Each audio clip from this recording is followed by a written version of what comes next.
Canadians can empathize with some of those passengers. It wasn't that long ago another Carnival ship lost power in a very similar way in the ocean, creating a similar unpleasant situation on board. Fox 5's Sharon Chen joins us live with one couple who is reliving the horrors they had on board the Splendor. Sharon. That's right, Jen. It was about 2 years ago that the Splendor pulled into this harbor here. Now, today we talked to two of those passengers that are still feeling the anger and the anxiety, and they say that what happened on board the Triumph, there is no excuse. If we turn the flashlight off, what do we see? Nothing. It's completely dark. The same images passengers on board the Carnival Triumph cruise saw this week. 2 years ago, it's exactly what Chris Desaulniers and Gordon Gilbreath experienced. So this is where there's been water coming down from the ceiling. Their ship, the Carnival Splendor. Gordon and Chris happily boarded the Splendor with their family November 2010. But the dream vacation to the Mexican Riviera turned out to be anything but. The carpet's all wet, and of course it doesn't smell very good either. An engine room fire knocked out power and plumbing across most of the ship.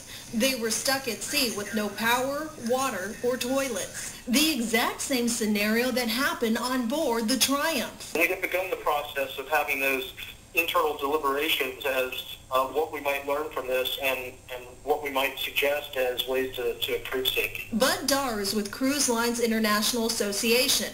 He says while tragic, he does not believe the Triumph will sink the industry. Incidents such as this are very unusual for this industry, and historically they've not changed their booking patterns following an incident. Carnival has made a public apology, offered a refund, a makeup cruise, and $500 to passengers of the Triumph. For their troubles, Chris and Gordon received a refund and a makeup cruise.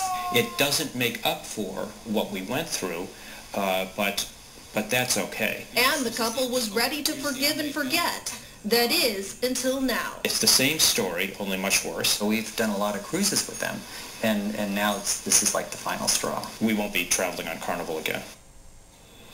And just like Chris and Gordon, passengers on board the Triumph will unlikely be able to sue Carnival because over the years the cruise industry has set up certain parameters that protect these cruise lines to keep them from enduring big money lawsuits. Jen?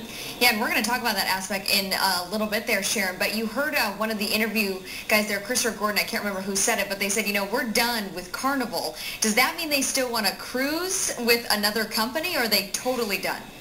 You know, I think that they are actually still open to the idea of cruising, and even while we were there talking to them today, we were talking about some of the other cruise liners. So yes, they're not completely done with cruising now. Yes, and if it happens again, then I guess they will probably totally write it off. That will be the nail in the coffin. Yes. Yeah. Absolutely. All right, Sharon, thank you for that story. And